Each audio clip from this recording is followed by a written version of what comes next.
Sepanjang 8 tahun buat video masak, aku rasa tahun ni paling menghiburkan tengok gelagat seorang-seorang masuk dapur yang memasak.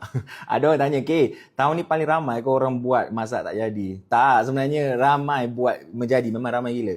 Sebab beribu-ribu orang yang cuba resipi tu semua. Cuma yang tak jadi itulah yang akan masuk FYP.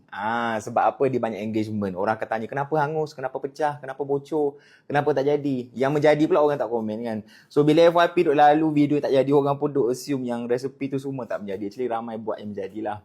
Cuma one thing KA kena pesan, ingredients tolonglah ikut sebiji. Aku pernah R&D berbulan-bulan tahu resipi tu. Sampailah menjadi senang untuk orang follow lah. Cuma ada orang dia dah ke resepi. Contoh dia macam benda 5 minit dia masak 10. Benda letak dalam loyang dia letak dalam plastik lepas tu cair.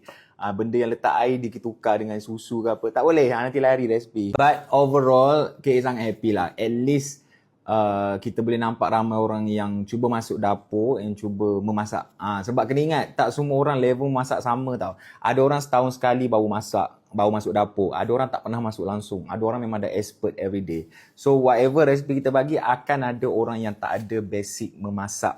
Especially nak kontrol api, berapa lama nak rebus, berapa lama nak goreng sebelum hangus. But it's okay. Memang kena lalui fasa tu untuk belajar. Okay? Yang penting, especially kita nampak ramai adik-adik yang dah mula masuk dapur, that is a good start. Teruskan memasak.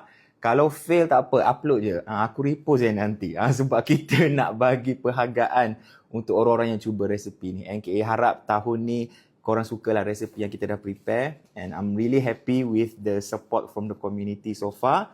Teruskan memasak, tapi ingat jangan derhaka resepi. Tolong aku merayu. Kadang-kadang sedih tengok tau.